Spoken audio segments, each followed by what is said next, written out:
Good morning, it's Friday the 24th of April. I'm Marit Gwyn and you're watching Europe Today, your daily dose of news and analysis broadcast live here from Brussels. Coming up on today's show, EU leaders are gathering in Cyprus to talk Ukraine, Iran, energy and mutual defence. They arrive fresh off a major win, having unblocked a crucial loan for Ukraine and sanctions on Russia. Leaders from Lebanon, Egypt, Syria, Jordan and the Gulf are also flying in for talks on the situation in the Middle East. And as world leaders gather at the Delphi Economic Forum in Greece, we speak to former European Council President Charles Michel about Europe's role on the global stage and his deeply critical stance towards the European Commission President Ursula von der Leyen. And US President Donald Trump has said that Israel and Lebanon have agreed a 3-week extension to the ceasefire in Israel's war on Hezbollah. It came after direct talks between the Israeli and Lebanese ambassadors to the US, the second such talks in recent days. They like each other. I found that out today, and I've sort of heard about that. They actually like each other, Lebanon and Israel. They've agreed to an additional 3 weeks of no firing, ceasefire, no more firing. Let's see. We hope that happens. It's not going to happen between them, but they do have Hezbollah to think about. But first, for our top story today, we're taking you to Cyprus, where EU leaders are holding an informal summit against a fraught geopolitical backdrop. Last night, over dinner, leaders discussed plans to revive the EU's little-known defence clause amid deepening cracks in the relationship between the US and its European allies. Today, they'll tackle the EU's long-term budget, and they'll also lunch with leaders from the Middle East. For more, we can cross over to Cyprus now, and to our correspondent Jorge Liboreiro, who's there for us. Great to see you, Jorge, this morning. Listen, this should have been Viktor Orban's last summit, but he's decided to skip, and that really seems to be defining this gathering. Kalimera Marit. Indeed, the longest-serving member of the European Council is not making his way to this summit. It would have been his farewell summit, so to speak, after 16 years of uninterrupted power. But as we remember, Viktor Orban was defeated in the polls earlier this month, and opposition leader Peter Magyar took over with the promise of restoring ties between Budapest and Brussels. Leaders yesterday, as they made their way to the dinner, were noticeably relieved by the change in power, because Viktor Orban has been a figure of disruption and obstruction for 16 years, and now everybody wants to bring back a sense of normalcy into the collective decision-making. And Jorge, the president of Ukraine, Volodymyr Zelensky, was also there, joining the leaders over dinner yesterday. And he had some very interesting comments on Ukraine's bid to join the European Union. Yes, indeed. At first, we didn't know if Zelensky was going to make it in person to the summit here in Cyprus. But after the vetoes on the 90 billion loan and the package of sanctions against Russia were lifted earlier this week, he decided to show up in person, and his message was unmistakable. He was pushing to really speed up the accession process of Ukraine, which has been blocked by Hungary for almost 2 years now. The frustration of Zelensky was very palpable as well. He said that he needs a clear date for accession and he wants to speed up the process as soon as possible. However, other leaders like the prime ministers of Belgium and Luxembourg were more cautious. They said that they don't want any shortcuts, they don't want any fast tracks for Ukraine's accession. So my short analysis here in Cyprus is that after the end of the Orban era, EU leaders will have to finally face head-on the complex issue of Ukraine's accession with no easy answers. And yesterday, I got to talk to one of these leaders, the Estonian Prime Minister Kristen Michal, and we talked about accession, but also other topics that are hot on the agenda right now. Take a listen.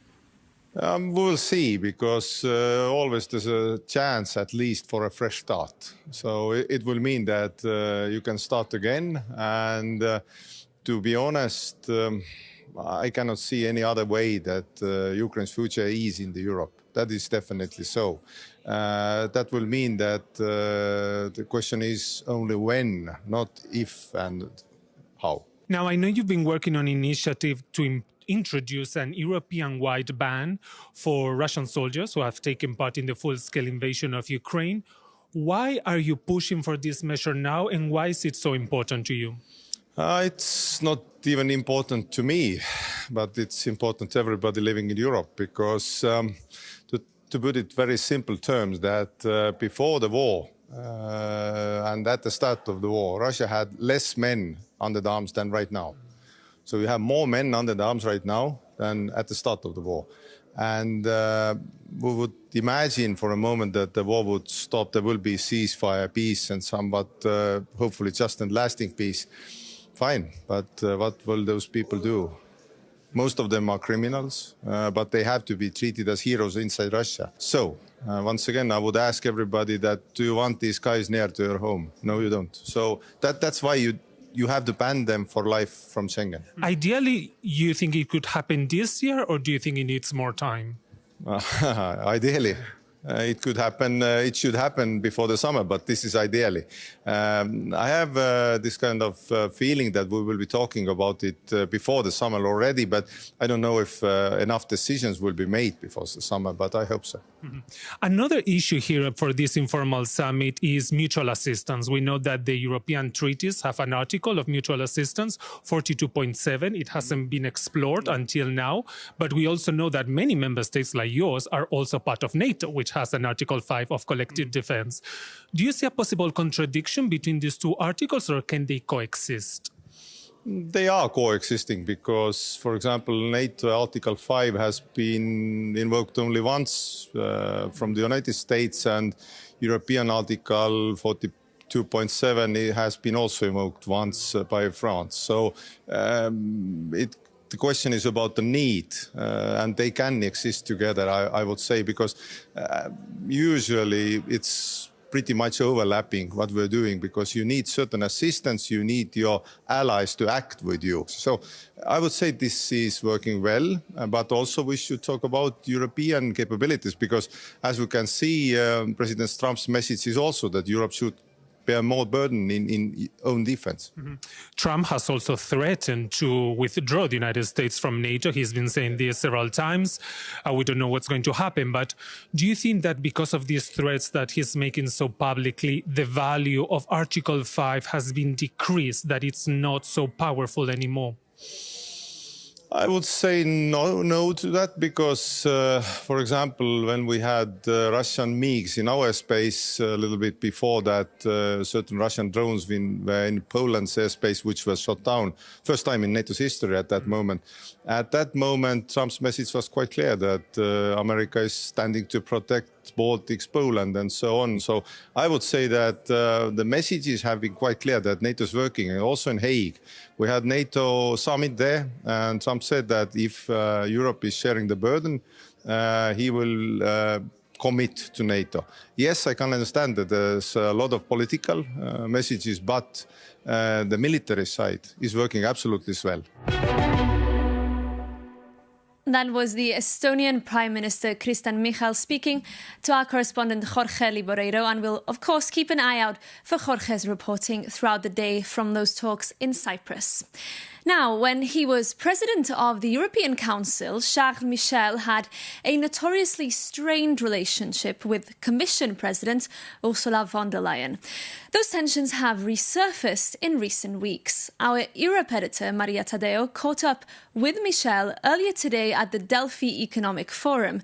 She began by asking him about von der Leyen's leadership style, often described as highly centralised, and whether sufficient checks and balances exist to keep that approach in check.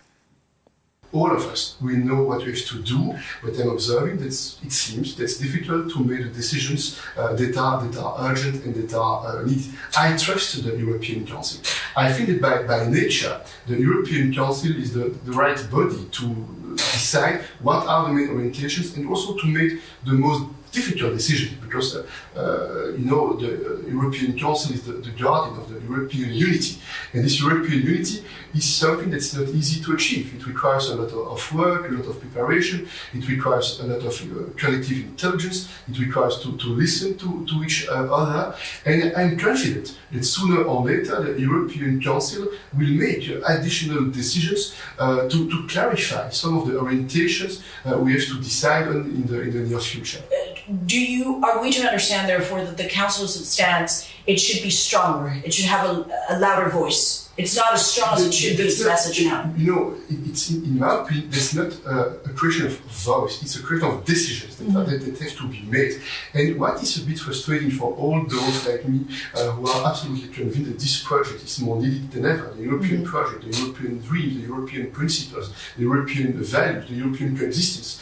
What is frustrating is the fact that all of us, we know what we have to do. We know exactly what we have to do. Everything is on the table. And I'm observing that there are always good reasons to procrastinate. There are always good reasons to waste time, and that's regrettable. And again, I don't want to blame anyone in particular. Let's be clear. That's not my point. When I want to blame someone, I'm very clear. You know me. Here, that's not my point. My point is let's look at the future, and we have tools. We have capacities, we have capabilities, we have great companies, we have great searchers, we have a lot of strength within the EU. And there is a crisis, there is chaos across the world. And by experience we know when it's difficult in the world, in general, the EU is able to learn lessons fast. Let's act faster and let's learn our lessons. Some would argue the weakness at times of the Council goes back to the idea of unanimity. And that has been dragging the action and certainly the pace and the speed around it. Viktor Orban obviously has been crushed in a defeat. Viktor Orban now is gone from the Council. Is that going to make things better? Or actually, would you argue the dynamics are more profound? Even with the Hungarian Prime Minister gone, this issue will remain. Look, I hope that it will help the European Council to be more united in the future. But are you relieved that Viktor Orban lost? I wouldn't say that, because I will tell you why. Because I think that based on the experience I have on some topics, some in the European Council were hiding behind Viktor Orban, point one. And point two, in some of the European countries, you can have tomorrow some national leaders who are not so far from Viktor Orban's ideology on some topics, including on Ukraine, for instance, point one. Point two, does it mean that unanimity is a problem? For sure, unanimity is a challenge, there is no doubt. But I think we should think carefully before making a decision to not to use unanimity anymore, because if you stop to try to involve every country in the same decision, the risk is that you will weaken the weight of the EU at the international level. And that's why I think that the priority should be different. In my opinion, we should fight against the abuse of this veto right. Because if you follow the philosophy and the principle for the Lisbon Treaty, the idea was really that the veto right was supposed to be used when your vital interests are at risk. And the problem is that today, too many countries are tempted too many times to use this veto right as a kind of tool to blackmail and to get something in the fight. That's the problem, number one, I think. It seems to me, however, listening to the leaders just finally on this point, that they would agree enlargement needs to happen as soon as possible and complete the union, but they would also say we need to reform and there is no fast track for Ukraine. Are those three statements compatible? Yeah, but what you are mentioning is this agreed language, no fast track, etc. When we want to do something, but in parallel, we add a sentence so that it is in fact more difficult to get the result. Let's be clear. There is no doubt that in those countries they have to do their homework and they know what they have to do. They have to put in place the reform, they have to guarantee the independence of justice, to fight against corruption, etc. Point one. On the other hand, let's be honest, in some of the European countries, it was very comfortable to use the argument of those countries not acting as fast as needed, because there is in some European countries a difficult political debate with this enlargement policy. And I think in those circumstances, we we could all win if we tell the truth to our people. Everywhere in Europe, the future will be more stable, more secure with them within the EU. And of course, there's some efforts, but you have also other efforts that are needed in terms of domestic reforms and in terms of what kind of policy we put in place. That was the former president of the European Council, Charles Michel, speaking to our Europe editor, Maria Tadeo. Now, the FIFA Football World Cup is just around the corner, happening this summer, of course, in the US, Canada and Mexico, and it's becoming deeply intertwined with global politics. The Trump administration is reportedly working behind the scenes to replace Iran, which did qualify for the tournament, with Italy, which painfully lost in the playoffs to Bosnia and Herzegovina, missing out on a spot in the World Cup for the third consecutive time. For more, our Jakob Janus has this explainer. Could the 2026 World Cup see a team that failed to qualify take to the pitch? A plan is brewing in Washington to give Italy a wildcard entry by replacing Iran. Paolo Zampolli, a special envoy to President Trump, confirmed he has pitched the swap to both the White House and FIFA President Gianni Infantino. But wait a second, is this game changer even in the rule book? The Financial Times reports this is an attempt to repair ties between Trump and Italy's Giorgia Meloni after the Republic's spat over the Iran war and the Pope. And Zampolli argues Italy 4 world titles offer the pedigree to join the 2026 tournament hosted across the US, Mexico and Canada. Alright, but how is it legal? Article 6 of the World Cup regulations gives FIFA sole discretion to replace any team that withdraws or is excluded. And while Iran insists they plan to participate, FIFA has already set a precedent. Just last summer, they used the same powers to hand a spot at the Club World Cup to Inter Miami, enabling Lionel Messi to play. But football is not the only arena where the guest list is being rewritten. This February, Russia and Belarus were barred from flying their flags at the Milano Cortina 2026 Winter Olympics in response to the full-scale invasion of Ukraine. Yet, when the Paralympics, which are governed by a different body than the Olympics, allowed these symbols back after a Swiss court ruling, the European Commission boycotted the opening ceremony. Sport Commissioner Glenn Nikalev called the return of the national banners unacceptable, while Russia's war of aggression against Ukraine continues. So if Italy does make it to Los Angeles this June, it could be the most historic wildcard in the history of the sport. They just have to hope their diplomatic pedigree is as strong as their footballing one, especially after the brutal defeat to Bosnia and Herzegovina in the qualifying playoff final.